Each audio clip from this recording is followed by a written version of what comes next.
It's your boy Salty Boy coming back from a little vacation. Haven't been out fishing for a little bit, but went to Aquatica and SeaWorld for the weekend.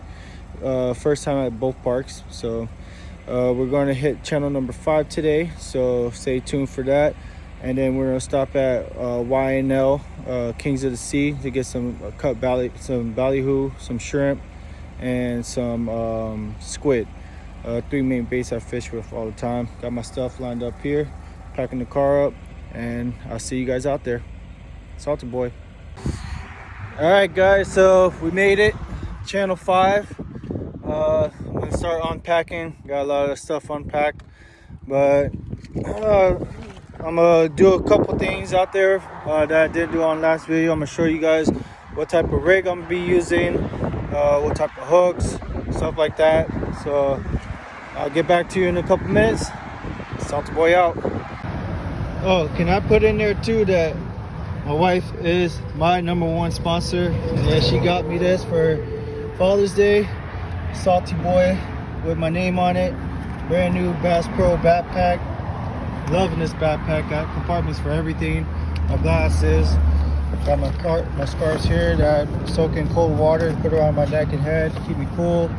Got all the patches here. Got my knives on this side. My shark on my D-hook over here. You know, love you, babe. Thank you for a nice Father's Day gift. All right, guys. So we made it on the bridge. Got my cart all set up. When I find a spot, I'm gonna post up, get everything ready. I am going to show you guys what type of rig I am using. Again, you know, it doesn't have to break the bank when you're going out buying poles and stuff like that. I buy most of my stuff from Walmart. I'm lucky enough, helicopter is slow over us. Lucky enough, you know, sometimes to be able to go to Bass Pro Shop to get a couple good things. My best fishing reel that I have now is a Penn Fierce 8000. So, and then my other two is a offshore angler Titan 6000s, which are really good reels as long as you take care of them. That's with any reel. So I'm gonna find a spot, set up, show you guys what I'm gonna be using for bait and what type of rig I'm gonna be using. Stay tuned. All right, guys, so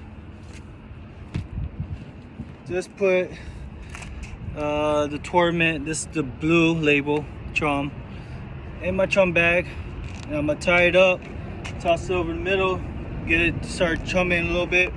Right now, while I'm rigging up everything, get the fish up to the surface, see what kind of bait's on there. That will tell you, you know, what type of fish are around.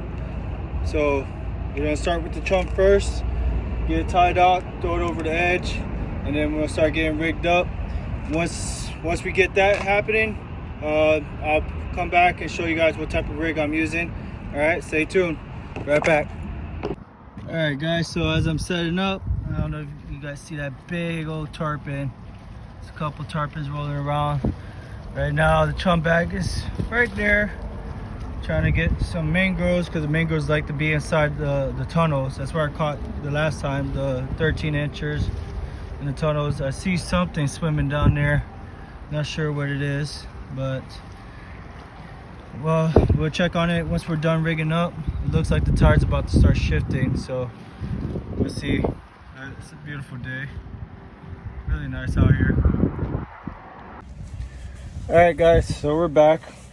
So we're gonna rig up my sorry, got a little mucus today. We're gonna rig up my, who I call my Big Bertha. Cat caught all the big fish on this rod. It is just a regular Walmart rod that I had for years. It's called the Contender. This one's I believe a 7-8 foot medium heavy, and it's the 6000 Titan. And I'll tell you guys with 50-pound braided. Since this one, it does have braided on it, I'm gonna use a longer leader, because for mutton they are shy fish and they are leader shy. So I like to use, you know, 20-pound to 30-pound leader line monofilament. So first we are going to start off with, I'm going to use a 2-ounce weight on this one.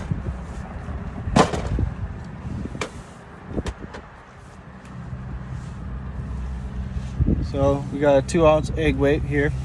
And all we're gonna do is do a Carolina rig. We're just gonna slip that straight through. Just like that. Slip it straight through, so when that leader is out, it's free to move. So pretend this is the leader here, and this is the weight. So when this hits the bottom, that leader is up there along, when the fish come around, they don't see the rig. All they see is that bait, and it's a long leader, and they'll come and they'll grab it. Trust me, it works. All right, so after that, we want to swivel. So I'm gonna tie our leader to.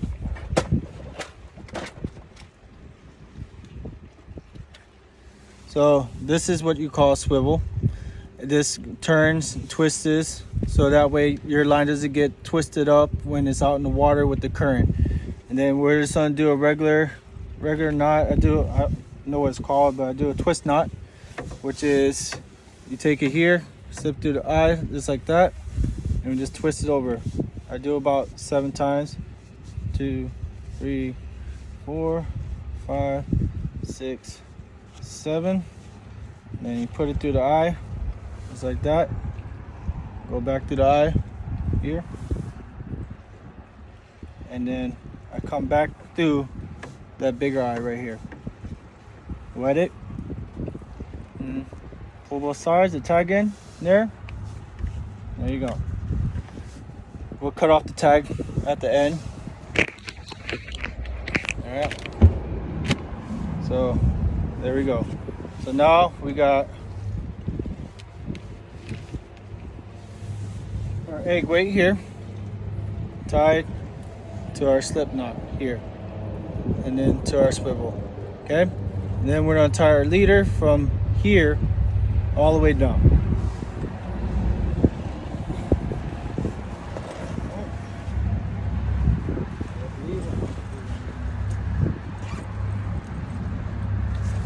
I use Andy's monofilament.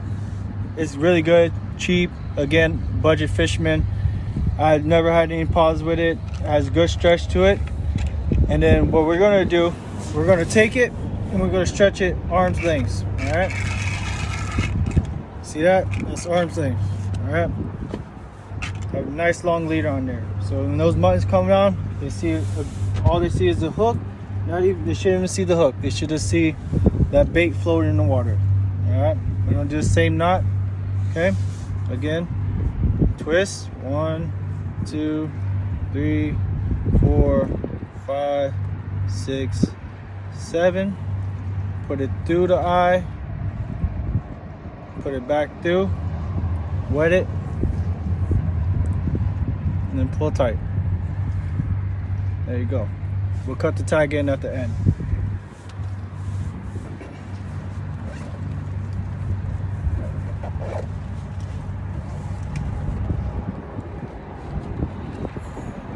So we're gonna cut right there. All right.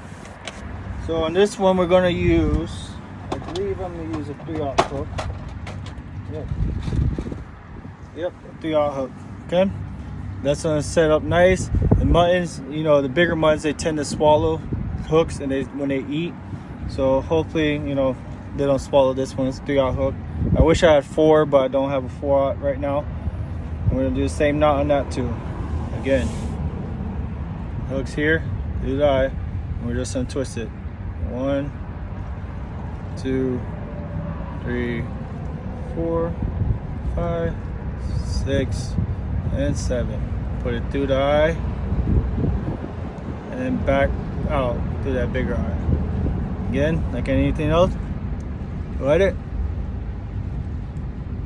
and pull tight. Boom. There you go. We're gonna cut the ties. So we're gonna do that for our other 2 rods. The basic rig to come out here with to fish is a Carolina rig. Depending on where you're fishing at is where you want to know how long your leader is. If you're fishing close to structure, I highly recommend going for like a 2, maybe 3 at the longest leader. While you're out in this water, you can fish with a good 6 to 7 feet of leader if you want to. All right. So I'm gonna get everything rigged up, and then I'm gonna show you guys what type of bait we're gonna be using. I'll be right back. Alright guys, so this is my bait cooler. So show you guys what I got for bait. So I got frozen shrimp today because coming with live shrimp is nearly not impossible. You can find them, but they're gonna be really small, literally like that big, about 2 inches, 3 inches, not big shrimp. So gonna cut up some shrimp, use that. Got another bag of chum here. Again, it's always good to keep your stuff cold. Got old trusty squid, the basic squid. Get that defrosting a little bit. And the mutton eater, some ballyhoo. So what we're gonna do, we're gonna cut these ballyhoos up into chunks, about an inch and a half chunks each one. And then we're gonna chunk it out and we're gonna put it on our reels and see where it gets from there. So guys, I did rig up a little thing that I like to rig up just to put my fishing poles in. This one, I saw a couple, look like sardines or something down there with my chum bag. But I put a little sabiki on there, see if I can catch any of them, but nothing. But I did rig this up for my poles, put my poles in there. Ain't going nowhere, tied it up pretty darn good. I like to call myself a little MacGyver. I did make the rod holder myself, so still holding strong. Got a little mess, want to clean up, but again, this is my first time at Channel 5, so let's see what we can do with it. All right, guys, so we got finished up chunking out the ballyhoo. As you can see, they're good sized pieces. The only piece I don't use is the head, and then I did in the bag too. I did peel up some shrimp. I think peeling the shrimp is easier to put on a hook. You put the hook all the way through, and then I put it in a little ice bath with some water to keep the bait fresh. Because if the bait heats up, it starts to get mushy. You don't want that because it's gonna be easier for the fish to take it off the hook. Okay, so that's one thing you don't want is hot bait. I have the squid defrosting because it's still rock solid. So once that defrosts, I'm gonna cut that up and I'm gonna put that in the bag too. It's just easier to pre-cut bait too, so that way you're not stopping, cutting bait. So you just come over here, take a piece out, and put it back on the hook. Because you are going to get a lot of hits when you're out here in the Keys. If it's yellowtail, small fish, doesn't matter what it is, and you know you're going to get hits. So I'm gonna bait everything up right now. Yeah, all 3 of my rods rigged up. I got to re-rig this one because I was trying to catch some live bait, but they're not eating that, so I got to re-rig that one back on the Carolina. And I want to tell you guys something. When you guys are bridge fishing, the most important thing about bridge fishing is a drop net. Drop net is needed because you never know when you're gonna catch that one fish that your fishing pool cannot pull up, and you're gonna wish you had this drop net. Trust me, that drop net is most important. And probably if we're not getting too many bites on this side, we'll probably start fishing this shadow line to see if there's any yellow jacks in there. So I'll probably put a pole over here, see if it gets bit, see if there's any yellow jacks, or buttons like to be through here too. So we'll see which side the bite is on. And if anything, you know, worst goes worse, we'll just move. All right, guys. So our first fish got the skunk off. It is a grunt. These things are plenty out there. If you flay them up, they're good mutton bait. That's a grunt. If you hear them grunting, grunt. You hear them grunting. But these are good mutton bait. Pinfish are sort of look the same, but we have enough bait, so we're gonna let them back.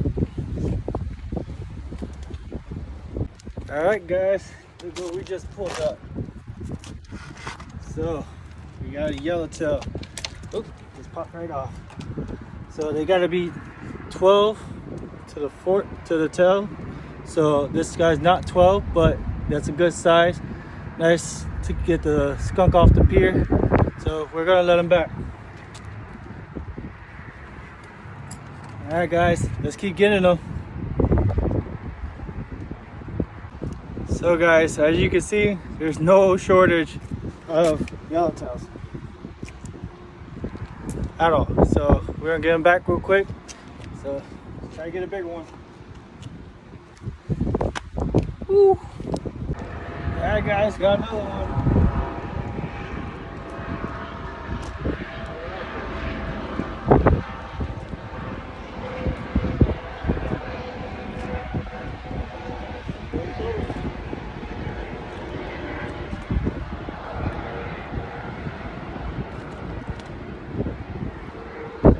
Like I said, no shortage of undersized yellowtails. We need to get a 12-inch, 13-inch preferably, but we'll throw them back. All right, guys, so it's about 12 o'clock. Haven't really getting any bites besides the yellowtails, so I'm gonna make a move. I'm gonna go to my original spot. I'm gonna go back to Long Key. It's about, I think, 15-minute drive. Hopefully I can get the 5th block where I usually fish at, and at least get a mutton or keeper fish in general. Over here it's just way too much sargassum. It's starting to clear up now, but when the tide changed, all that sargassum is going to come back this way. So I'm just going to make a change. You know, there was any fish over here besides those little undersized yellowtails. So let's see what it does. I'll go fish over there for about 2-3 hours, and then if nothing there, headed home. See you guys when I get there. All right, guys. So we're at spot number 2, which is really my spot number 1, which is Long Key. I got everything set up. Got my little shade because you know the wife will yell at me. So I have my little shade and lots of water. I got the chum bag out. I put it in the current, so it's down there. It's already getting torn up. I can feel the fish biting on it. But that's where I've been catching those 13-inch ringos. So I'm hoping, you know, there's still some in there. So let's see. Let's get some ballyhoo on. Start with ballyhoo, then work our way to squid, and we'll keep going from there. All right, guys, we got a mangrove. We switched spots, and yep, and sure enough, he just got to be 10, and sure enough, he is 10. So we're gonna put him in the cooler, baby. That's what I'm talking about. All right, guys, that's another one, but he is like right before the 10, and I don't want to keep that. You know, I'd rather see him go back in the water, get bigger. You know, 10, a little bit after 10, 11, I'll keep him, but if this one's too small, let him go and get bigger. There he goes, guys. Alright, guys, that's another species right there. Beautiful rainbow runner. There's no size limit on this, so he's a really good size. And I got him on a jig head. I switched it up as he kept eating it off. He's bleeding pretty good. And he's going in the cooler though. Yeah, salty boy getting it. Beautiful fish. This is just the biggest heartbreak you can get. Is a mutton that is 16 freaking inches, 2 inches away from the 18. Still right underneath the bridge too. Beautiful, beautiful fish. We don't get him back though. All right, guys, here he goes. Going back. Get bigger, buddy. Come back with your 20 inches. What's going on, guys? So we got back from the Keys. Number one thing you want to do is always rinse off your fishing poles, okay? You just get some water and you just spray them down like this. Real quick, I already sprayed them down, but I'll show you guys. It's literally because all that salt will get into those crevices and it'll corrode it. So you just want to spray them down, and you also want to do a little lubrication on them. Spray down the whole rod, you know, the whole thing, get all that salt off of there. Okay, guys? So I think this weekend, hopefully the weather is good. Probably on Sunday, we're going to go beach fishing, and we're going to try to catch a black tip or a spinner shark. Depending on the size on the spinner shark, my harvest has to be over 54 inches. A black tip, you can keep any size. I do have my shark permit, so to fish offshore, so I am allowed to harvest a shark. So we'll see. If anything, we most likely might let it go. I don't want to deal with all that cleaning, because you do have to gut the fish and clean the fish right when you get it, because the shark does pee through the skin. and you don't want that to happen. You don't want that to happen, especially when you're harvesting a shark. So we'll see what it is. I'll get back to you guys on Sunday with the family. You guys out. Salty Boy out. Stay salty.